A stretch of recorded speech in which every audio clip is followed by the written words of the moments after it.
মিলি আপনি শুনতে পাচ্ছেন? আচ্ছা, মিলি শুনতে পাচ্ছে না। হ্যালো, হ্যালো, হ্যালো, হ্যালো, জি হ্যালো। জি। শোনা সরি, যাচ্ছে। জি সরি, শোনা আমার যাচ্ছে। মাইক্রোফোনটা অফ ছিল, আমি খেয়াল করিনি। আচ্ছা, আমাকে শোনা যাচ্ছে?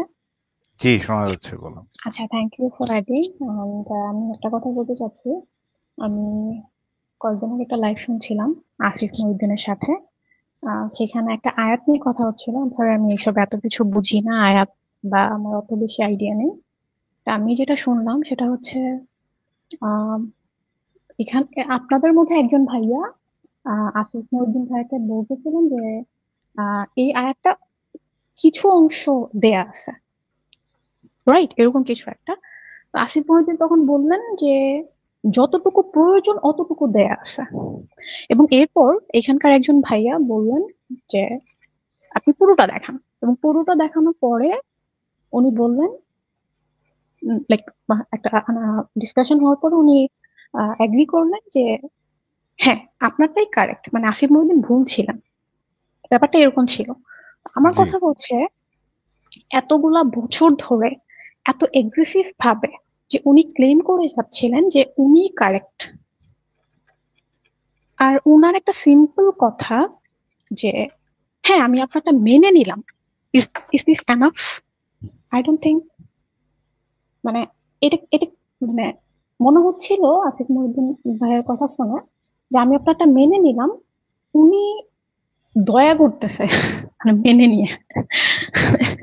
এটা আনএক্সেপ্টেবল, সিরিয়াসলি। আর উনি যে প্রথম যে একটা ছোট একটা ওয়ার্ড বললেন যে যতটুকু প্রয়োজন অতটুকু রাখা হয়েছে, ইফ আই রিমেম্বার কারেক্টলি, মানে এটা কি ছিল? মানে ভাইয়া যে মনে করলেন যে আমি যতটুকু প্রয়োজন মনে করেছি অতটুকু রেখেছি, এটা এটা তো একটা ক্রাইম। ক্রাইম বলতে তিনি যে এইভাবে ধোঁকাবাজি করে যে মানুষকে নাস্তিক বানান, সেটা তো আপনি নিশ্চয়ই বুঝতে পারছেন। না যেহেতু আপনার রেজন কথা ভাই, শুনে মনে হচ্ছে যে আপনি ইন্টেলিজেন্ট। এই না ধোঁকাবাজি রেজন করে ভাই, এরা মানুষকে নাস্তিক বানায়। মহিউদ্দিন কি খালি এই কাজ করছে? মানে ওই আয়াতটা খালি মহিউদ্দিন নিজে এই কাজ করছে? না, স্পেসিফিক মহিউদ্দিনের ব্যাপারে বলতেছে দেখে আমি সেই দিকেই থাকতে চাচ্ছি আর কি। না, এটা এটা তো হাদিস পন্থীরা সহ করছে ভাই। আচ্ছা, আমি কি আরেকটু অ্যাড করতে পারি? জি আচ্ছা, তো ব্যাপারটা যেটা সেটা হচ্ছে খুব খুব ছোট ভাবে এখানকার একজন ভাইয়া খুব আমি বুঝতে পারতেছিলাম যে উনি চাচ্ছিলেন যেন উনি এগ্রেসিভ না হয়ে যায়, বিকজ ওনার এটা একটা প্যাটার্ন।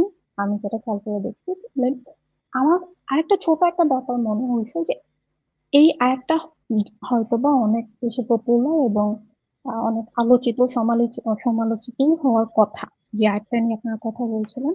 আমার ব্যাপারটা হচ্ছে এই ব্যাপারটা ধরতে এতটা সময় লেগে যাওয়ার, মানে আমি আসলে ব্যাপারটা নিয়ে একটু কনফিউজ, মানে আরো না, অনেক আগে। এতটা এতটা সময় লেগেছে কেন? তারা তো আসলে, যদিও লেখে যে একটু আগে একজন আসছে ট্রুথ সিকার বা সত্যানুসন্ধানী, আসলে তারা ট্রুথ সিকার না, তারা হচ্ছে মানে ত্রুটি সিকার। মানে কি কি ফল্ট আছে এগুলো খুঁজে বেড়ায়। কিভাবে সে সে সঠিক ওয়েতে পেয়েছে না ব্যাঠিক ওয়েতে পেয়েছে না ধোঁকাবাজি ওয়েতে পেয়েছে, এটা তার কাছে মুখ্য না। সে একটা ফল্ট ধরতে পারছে, এটাই তার কাছে মুখ্য। এবং সেই ফল্ট গুলো বলে বেড়ায়, কিন্তু সেগুলো আসলে ফল্ট না অপব্যাখ্যা সেটা বোঝারও বা সেটাকে নিয়ে অ্যানালাইসিস করারও তারা প্রয়োজন বোধ করে না। যেটা আজকে যে ফারাজ ভাই আসলেন, সেও একই একই অবস্থা। আফসান ভাইকে এখন আসিফ মহিউদ্দিন সে কি করেছে? সে এই যে তারা হচ্ছে ফল্ট খুঁজে বেড়াবে, পেয়েছে ফল্ট বলছে। তারপরে আপনি খুব সুন্দর করে বলছেন যে সে যে এখানে প্রতারণা করেছে বা ধোকা দিয়েছে, মোল্লারা দিতে পারে, কারণ মোল্লাদের কাজই এটা, বা মোল্লাদের বদনামও আছে। কিন্তু সে যদি, যে দাবি করে সে নৈতিক ভাবে ন্যায়বান মানুষ বা নাস্তিক যারা, তারা কারোর সাথে বেইনসাফি করে না, তারা সত্যকে মানুষের কাছে পৌঁছে দেয়, প্রকৃত সত্য, এরকম দাবি করার পরও যারা এইভাবে প্রতারণা বা ধোঁকাবাজির আশ্রয় নেয়, এবং সেটা ধরিয়ে দেওয়ার পরও তারা এমন একটা ভাব করে যে সে দয়া করে আমাকে বলেছে যে হ্যাঁ অ্যাকসেপ্ট করলাম বা মেনে নিলাম, এটা হচ্ছে ধোঁকার উপরে ডাবল ধোঁকা, মানে যাকে বলে বাটপাড়ির উপরে বাটপাড়ি। তো আপনাকে অনেক ধন্যবাদ যে আপনি খুব সূক্ষ্ম বিষয়টা ধরতে পেরেছেন। আচ্ছা, আমি আরেকটু অ্যাড করি যদি আমাকে সময় দেওয়া হয়। এখানে দুটো ব্যাপার হতে পারে। প্রথমত, আসিফ ভাইয়া নিজে এটা বুঝতে পারতেছিলেন না, মানে ওনার কাছে এটা মিসম্যাচ এরকম একটা ব্যাপার হতে পারতো। আর সেকেন্ডারি যে ব্যাপার সেটা হচ্ছে উনি ইচ্ছাকৃত ভাবেই করতেছে। এবং আসিফ ভাই যেটা ক্লেম করেন যে উনি অনেক বই এই ব্যাপারে অনেক ওনার টাইম ইনভেস্ট এবং এই ব্যাপারে উনি অনেক জানেন, সেক্ষেত্রে তো আমার মনে হয় না যে এটা অনিচ্ছাকৃত। আমার কাছে পার্সোনালি আমার কাছে মনে হচ্ছে না, যেহেতু উনি ক্লিয়ার করে ওই লাইফটাতে উনি বলেছেন যে যতটুকু প্রয়োজন উনি মনে করেছেন অতটুকু উনি রেখেছেন। না, আমার মনে হয় কি তিনি আসলে অনেক জানেন না। যখন আমি সূরা নাহলের ওই যে লিতু বাইয়েনা নিয়ে তাকে যখন আমি আটকায় ফেলছি, তখন সে বলছে আমি এটাকে কাউন্টার দিতে গেলে আমার আহলে হাদিসদের মতো মানে সেই রোল প্লে করতে হবে। আমি তখন তাকে বলছি ঠিক আছে আপনি নেন role, I have no objection. সে কিন্তু সাহস করে নাই। জি, আমি এটা সুতরাং খেয়াল সে যদি অনেক জানতো সে নিশ্চয়ই সাহস করতো, জি আমি এটা রাইট? আমি জি আমি বলছি ওইটা স্টেটমেন্ট শুনে আমার মনে হয়েছে যে সে আসলে অনেক জানে না, কিন্তু ভাব দেখায় অনেক জানে। আমি এটা বলেছি বিকজ আসিফ ভাইয়া নিজেই ক্লেম করেন যে উনি অনেক জানেন, আমি এটা বলতে পেরেছি। আমি কি ক্লিয়ার করতে পারলাম? আসিফ ভাই জি কিন্তু জি জি জি সবসময় জি যখন ডিসকাশন আছে উনি ক্লেম করেন যে আমার অনেক পড়ালেখা এই ব্যাপারে আমি অনেক হুম পড়েছি, আমার এইটা সেইটা। তো উনি যেহেতু ক্লেম করেন তাহলে ওনার তার এরকম একটা ভুল, সেক্ষেত্রে তো ওনার অ্যাপোলজিটা আমার মনে হয় মানে ওইটা এনাফ ছিল না, আমার কাছে যেটা মনে হয়েছে। অফকোর্স। আমি একটু মিলিয়াপুর সাথে যোগ করতে চাই। শুধু তাই না, আপনি কি খেয়াল করেছেন আমি যখন ওনাকে বললাম সূরা হাজাবের 36 আয়াতে চলেন, ওইটা আরো স্ট্রং পয়েন্ট আপনি দিয়েছিলেন। চলেন, উনি কিন্তু খুব মুসরামুসরি করছে, লাস্টে যায় নাই। সেটা কি খেয়াল করছিলেন? হ্যাঁ, আমি খেয়াল করেছি এবং ফর দ্য ফার্স্ট টাইম আমি ওনার যতগুলো লাইভ শুনেছি এইটাই মনে হয় ফার্স্ট টাইম আমি শুনলাম উনি বলতে চাচ্ছিলেন আমি পরে এটা নিয়ে ডিসকাস করবো, যেটা উনি কখনোই করেন না। কখনোই আচ্ছা, উনি আমি কখনো পাইনি। উনি সবসময় বলেন আপনাকে এখন এখানেই থাকতে হবে বিকজ আপনি এই টপিকটা তুলেছেন, আপনাকে এই টপিকেই থাকতে হবে, আমি কোথাও আপনাকে মুভ করতে দিব না। But for the first time উনি চাচ্ছিলেন যে এই টপিকে এখন কথা বলবো না। আমি জানি না অ্যাকচুয়ালি টপিকটা কি, বাট উনি কথা বলতে চাচ্ছিলেন না, এটা আমি খেয়াল করেছি। আহ, যাই হোক, আমার কাছে এই ব্যাপারটা আমার কাছে খুব ছোট মানে আমি যেটা অ্যাকচুয়ালি বলার জন্য আমি একটা লাইভে অ্যাড ব্যাপার হলাম কি সেটা আপু, হচ্ছে সেটি হচ্ছে অ্যাপোলজি যে এনাফ না, ওই অ্যাপোলজি এনাফ না। আমি স্পেসিফিক্যালি এইটা বলার জন্য আসলে আমার মনে হলো যে আরেকটা ব্যাপার কি আপনি কখনো লক্ষ্য করেছেন, যদি তারা নিরপেক্ষ হতো, আহ যদি নিরপেক্ষ হতো যে ঠিক আছে আমরা নিরপেক্ষ জায়গা থেকে এইটা নিয়ে কথা বলতেছি, তাই যদি হতো তাদের অবস্থানটা, তাহলে কিন্তু কোরআনে অসংখ্য ভালো ভালো কথা রয়েছে, আসে না? অনেক কথা রয়েছে। ইভেন তারা যে আয়াতটা বারবার নিয়ে আসে, যুদ্ধের আয়াত, হত্যা করার আয়াত, সেই আয়াতের আগে পিছেও কিন্তু অনেক মানবিক কথা রয়েছে। তাহলে তারা কিন্তু ওই আয়াতের ওই বিষয়গুলো একবারও কিন্তু সামনে নিয়ে আসে না। যদি তাদের অবস্থানটা নিরপেক্ষ হতো, যে ঠিক আছে কোরআনের যে ভালো দিকগুলো এইগুলো আমরা বলবো, এরপরে আমাদের কাছে যেটা মনে হচ্ছে যে না এটা তো কোরআনে ঠিক বলা হয়নি সেইটাও বলবো, তাহলে কিন্তু তাদের নিরপেক্ষতাটা কিন্তু প্রমাণ হতো। হ্যাঁ, এটা আর দেখেন, আরেকটা ব্যাপার দেখেন, জি, এই যে সে রিজওয়ান ভাই গত ওই লাইভে তার যে যে আয়াতগুলো তিনি এতদিন ভুল ব্যাখ্যা করে এসছেন, মানুষকে ভুল বুঝিয়েছেন, তিনি তো অনেক দিন যাবৎ হলে এই কাজের সাথে সম্পৃক্ত রয়েছেন। তো হুম, তার মানে অসংখ্য ভিডিও তিনি করেছেন, হয়তো এই আয়াতের রেফারেন্স টেনেছেন। তো যখন রেজন ভাই তাকে ওই আয়াতটি সংশোধন করে দিলেন এবং চোখে আঙ্গুল দিয়ে দেখিয়ে দিলেন যে আপনি আহ, অথবা কেউ কেউ এই আয়াতের অপব্যাখ্যা করেছেন, হুম, উনি যদি সত্যিকারের অর্থেই নিরপেক্ষ ব্যক্তি হতেন, পরদিনে উনি নিজের থেকেই একটা ভিডিও করতেন। কি ভিডিও করতেন?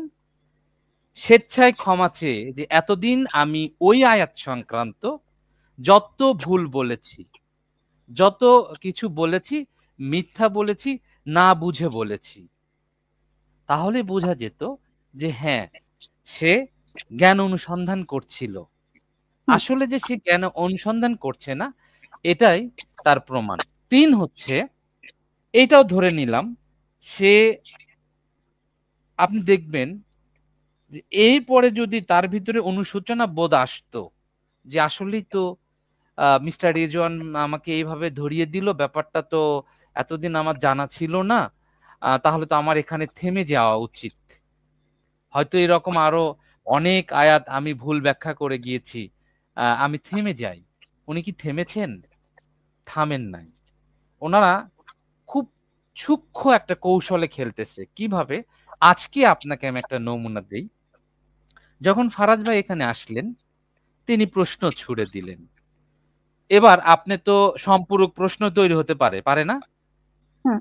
আপনি যখন আমাকে একটা প্রশ্ন করবেন, আমি প্রশ্নের উত্তর দিতে গেলে একটা সম্পূরক প্রশ্ন কিন্তু আসবেই।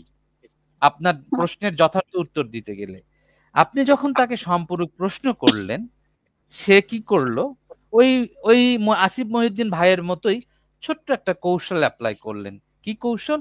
যে ভাই এটা তো আমি জানি না। দর্শকের উপর ছেড়ে দিলাম, আপনি আমার প্রশ্নের উত্তর দেন।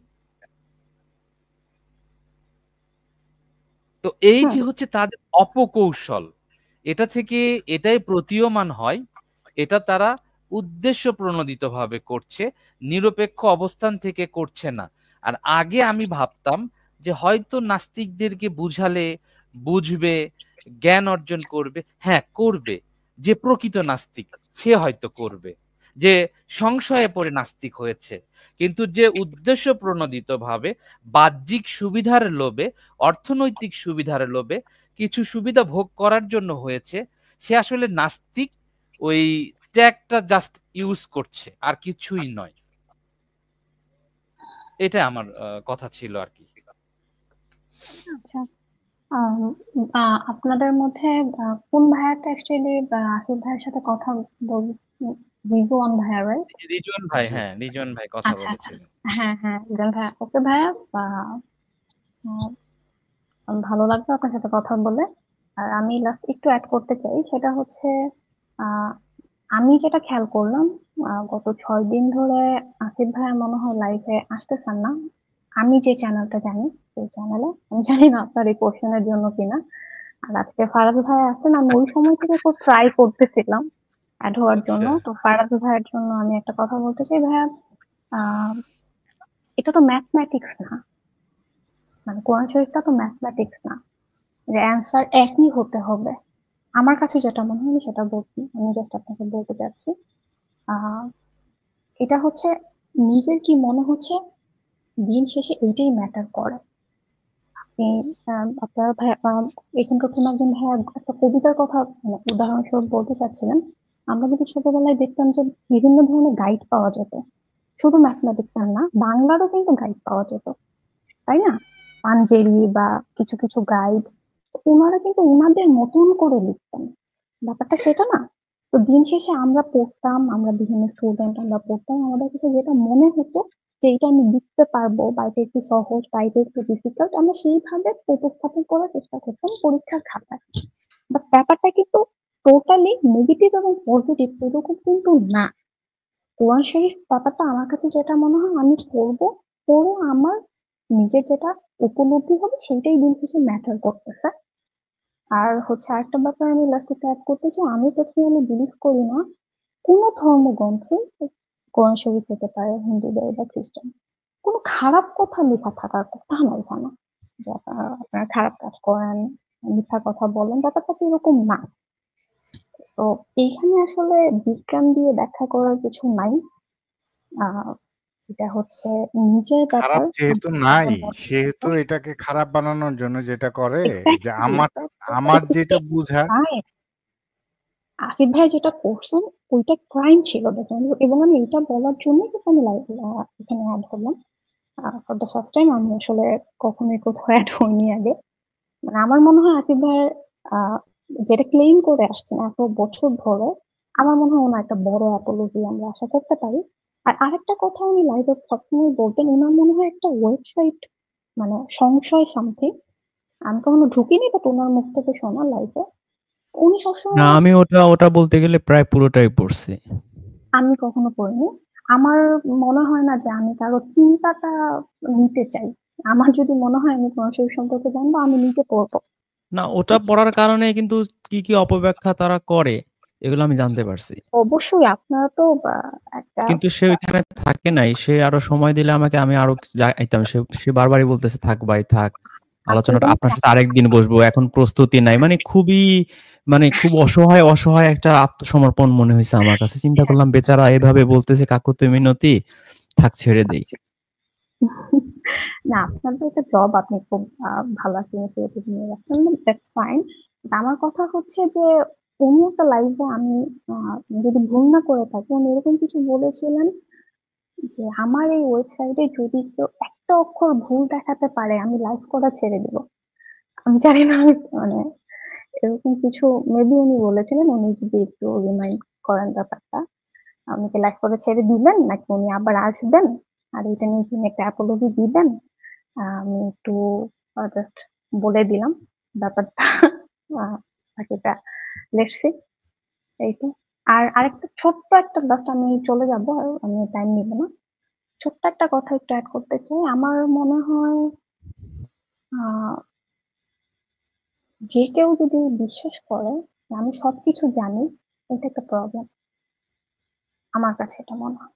তো আমাদের তো জানার শেষ নেই, আমরা সবসময় জানতে চাই, সব জায়গা থেকে জানতে, সবার কাছ থেকে জানতে চাই, শিখতে চাই। তো আহ, যে কে, যেমন আসিফ মহিউদ্দিন ভাই যদি মনে করে থাকেন যে উনি সবকিছু জানেন, আহা, এইটা না, একটা আপনাকে আমি একটা প্রশ্ন করতে চাই। সেটা হচ্ছে সানি উইন্ডো। তিনি লিখছে যে আসিফ মহিউদ্দিন আপনাদের সাথে আলোচনা করাটাকে ফলপ্রসূ মনে করে না। উনি হয়তো জানেন না যে সে আমাকে ৩-৪ বারই বলছে যে, "ভাই আমি একটা প্রোগ্রাম করতে চাই। আপনি আসবেন তো, আসবেন তো?" এনিওয়ে, এরপর বলছে, "কারণ আপনারা সমাজের জন্য ক্ষতিকর নন, আপনাদের সংখ্যা সীমিত, তাই তিনি আলোচনায় ইন্টারেস্টেড হন না।" আলোচনায় আসলে ইন্টারেস্টেড এই কারণে হয় না তা না। উনি আসলে আলোচনায় ইন্টারেস্টেড, সেদিনও বলছে আমার এখনো প্রস্তুতি নাই। উনি আসলে আলোচনায় ইন্টারেস্টেড হয় না এই কারণে যে তিনি যে ধোঁকাবাজিগুলো করেন সেগুলো ধরিয়ে দেওয়ার সমূহ ঝুঁকি ওনার মধ্যে তৈরি হয়ে যাবে। বা যে কাজগুলো এতদিন করছেন, অথবা আপনারাই ভেবে দেখেন যে এই ১০-১৫ বছর ধরে তিনি নিজের যে একটা অবস্থান তৈরি করেছেন যে তিনি 100% সঠিক, সহি, শুদ্ধ কথা বলেন, কোনো ভুল ইনফরমেশন দেন না, মানুষকে সত্য প্রকাশ করেন। তিনি যে আসলে ধোঁকাবাজি করেন, এটা তো আমি চোখে আঙুল দিয়ে দেখিয়ে দিয়েছি। তো তিনি যদি সেই স্ট্যান্ড, মানে সেটাকে আবার সেই পজিশনে নিজেকে নিতে চান, আমি এই মিলি আপুর সাথে একমত। তার উচিত সবাইকে বলা যে ম্যান ইজ মিস্টেক, মানুষ মাত্রই ভুল হইতে পারে। আমি যে ৩ টা আয়াতের অপব্যাখ্যা করছিলাম এতদিন, সেজন্য I am extremely sorry. In future আমি আমার ওয়েবসাইট থেকে এই ৩ টা আয়াত সরায় দেব, এবং যে এক্সপ্লেনেশন আমি দিতাম তার জন্য আমি মানে সবার কাছে সত্যিকার, মানে অন্তরের অন্তঃস্থল থেকে সবার কাছে ক্ষমা প্রার্থী। এটা যদি উনি বলেন, আমার মনে হয় এটা ওনার জন্যই ভালো হবে। উনি ওনার সেই হারানো রাজত্ব হয়তো আবার ফিরে পেতে পারেন, আনটিল আমার সাথে ফেস টু ফেস না হন। এরকম আপনি কি হতে মনে করেন? আমি আমি এরকম হতে পারে। আসিফ ভাইয়া যদি তার পুরো ক্যারিয়ারে যদি ১,০০০ টপিক কভার করে থাকেন, হতে পারে ৯৯৯ টপিক কারেক্ট হতে পারে, সেটা নিয়ে আমার কোনো কথা নেই। বাট এই একটা তো ভুল যেটা আপনি ধরিয়ে দিলেন, তাই না? এটা নিয়ে উনি অ্যাপোলজেটিক, এবং এটা আমার মনে হয় যে উনি ক্রাইম করে রাখছে লিটারেলি। সিরিয়াসলি, এটা আমি নিতেই পারিনি। আমি আমি ওইদিন লাইভ শোনার পরে আমি মানে ওনার যে ছোট্ট একটা কথা ছিল, আমি ২টা ওয়ার্ড নিতে পারিনি। ফার্স্ট হচ্ছে যতটুকু দরকার মনে করেছি অতটুকু রেখেছি, এটা উনি অনেক পোলাইটলি বলছেন, সেটা ট্রু, বাট উনি এটা বলছেন। এবং সেকেন্ড, ঠিক আছে আপনার কথা মেনে নিলাম, মানে এখানে তো আপনার কথা মেনে নেওয়ার কিছু নাই, তাই না? এটা তো একটা মানে সত্যি, এটা তো আপনি বলে দিলেন এরপর মেনে নিবে, মানে আমার কাছে আহ, এই ২টা ব্যাপার, মানে আমি এটা পার্সোনালি সিরিয়াসলি নিতে পারিনি, একদমই নিতে পারিনি। এটা নিয়েই উনার, আমার মনে হয় আমি ওনার জায়গায় থাকলে অন্তত ১০ বার সরি বলতাম।